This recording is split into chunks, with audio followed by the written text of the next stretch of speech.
In a small, dusty village wrapped in silence, there lived a boy named Ethan. Life there was hard and repetitive, as if hope had long since left. His father was a carpenter with hands hardened by years of work, and his mother sewed clothes by the dim glow of an oil lamp, stitching not only fabric, but also the tears of their life. Though they earned just enough to eat each day, inside that little house lived something more precious than gold. A dream. Ethan dreamed of running, not just to win, but to break free from the poverty that chained his family.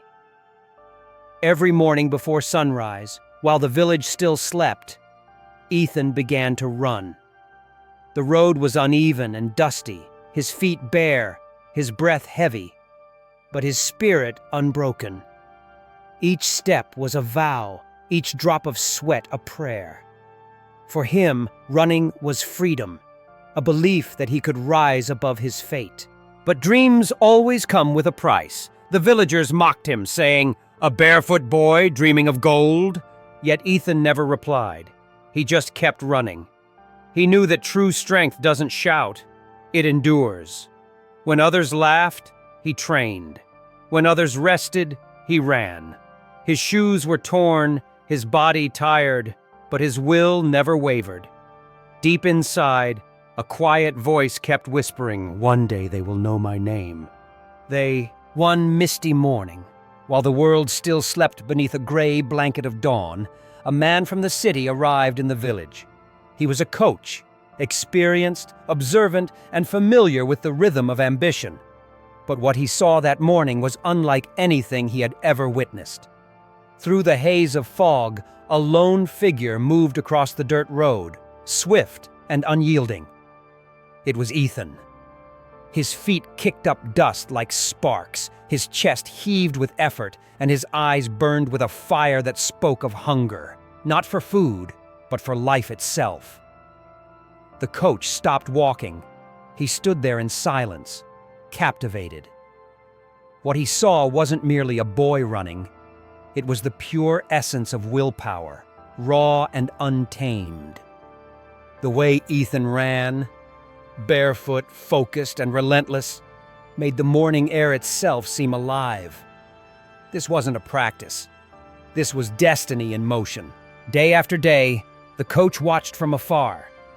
Each morning, the same boy appeared, running through the mist as though chased by fate itself. Finally, curiosity overcame him. One morning, he approached the boy, his voice gentle yet curious. "Why do you run like that?" he asked. Ethan slowed down, panting, sweat streaking his dusty face, but his eyes remained calm and certain. "Because I have no other choice," he said. "I want to change my life. I want to make my parents proud." The simplicity of those words struck the coach harder than any victory speech he had ever heard. In that instant, he recognized what separates dreamers from doers. Discipline, the quiet fire that burns long after excitement fades. The coach saw in Ethan what he had only ever seen in champions. Not talent, not luck, but the sacred fire of commitment, the kind that turns pain into purpose and effort into destiny. When Ethan moved to the city, it felt like stepping into another world. A world too bright, too fast, too full of people who had never known hunger. The air smelled of polish and pride. The running tracks gleamed like mirrors under the sun. Every athlete there wore perfect shoes, crisp uniforms, and confidence that came from comfort. Ethan arrived with nothing but determination and a pair of worn-out shoes. The other runners looked at him with amused eyes. They called him the village boy, laughed at his accent, his clothes, even the way he trained. But Ethan never replied. He had learned long ago that words don't win races. His answer was simple and silent. Work harder. When they stopped, he kept going.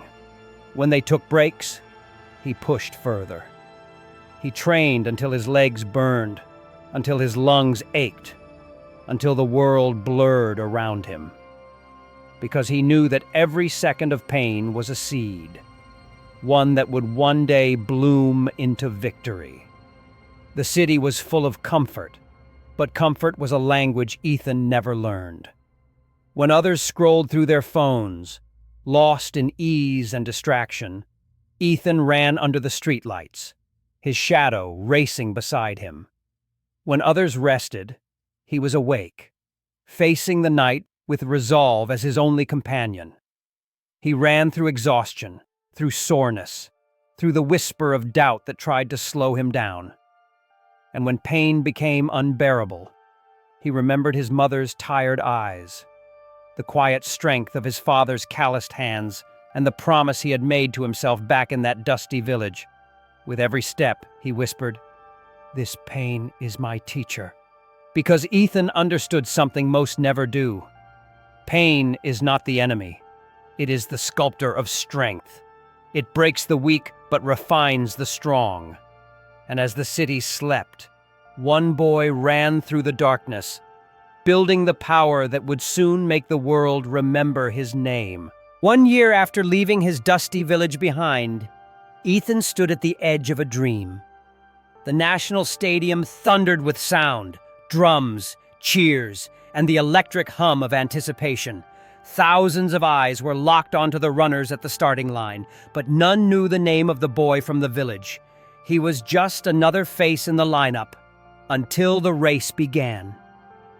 As the starting gun cracked through the air, Ethan launched forward like a storm unleashed. There was something in the way he moved, not just speed, but spirit. His legs weren't just running, they were remembering.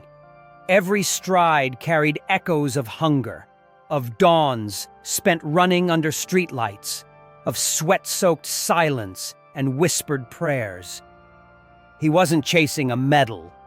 He was chasing redemption, freedom, and every moment he had been told he was not enough. And as the laps unfolded, the crowd grew quiet, stunned. Ethan wasn't just running, he was flying. Then it happened. He crossed the finish line, first, ahead of all the names that had once towered over him. The stadium erupted, but for Ethan, the world went still. His chest heaved, his eyes blurred, and as the medal was placed around his neck, tears streamed freely down his face. Not for the victory, but for the journey that made it possible. Reporters rushed toward him, jostling for the first question. One finally shouted, "What made you win?" Ethan looked up, not at the cameras, but beyond them, to the faces of his parents in his memory, to the long road that brought him here. He smiled and answered with a single word that held all his pain, his power, and his purpose. Discipline.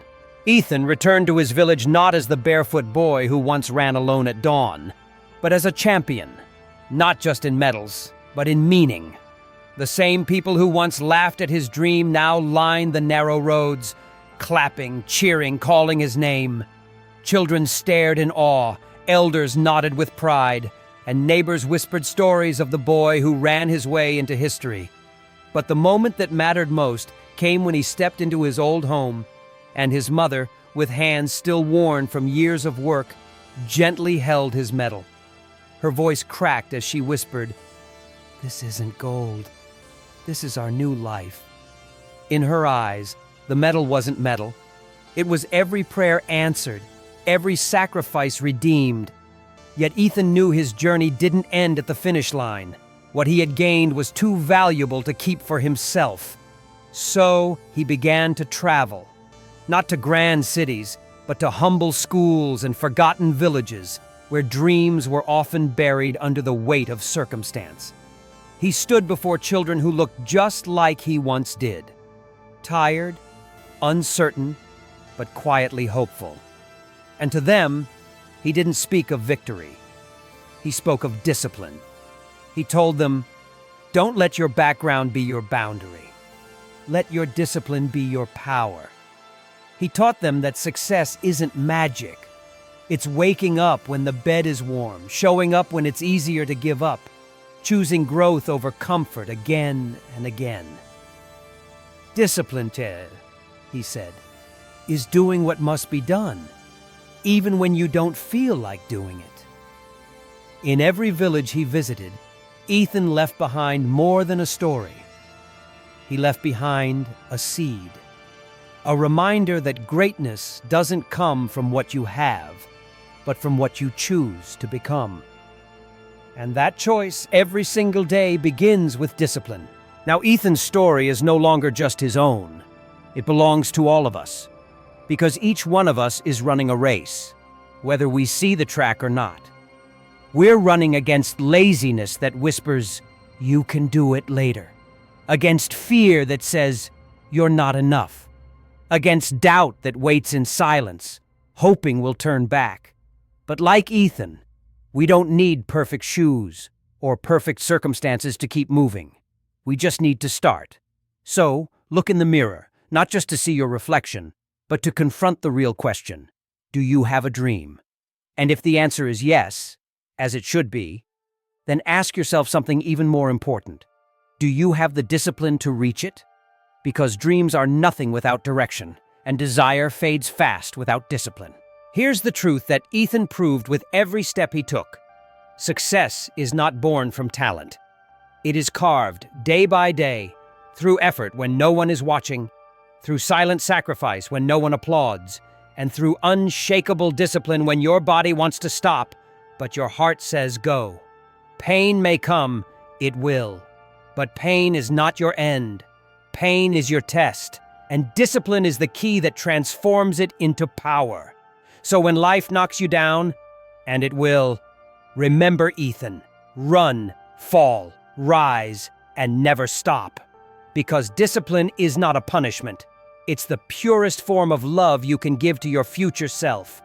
It is your compass when the world is lost. It is your armor when life hits hard. It is your superpower. Use it.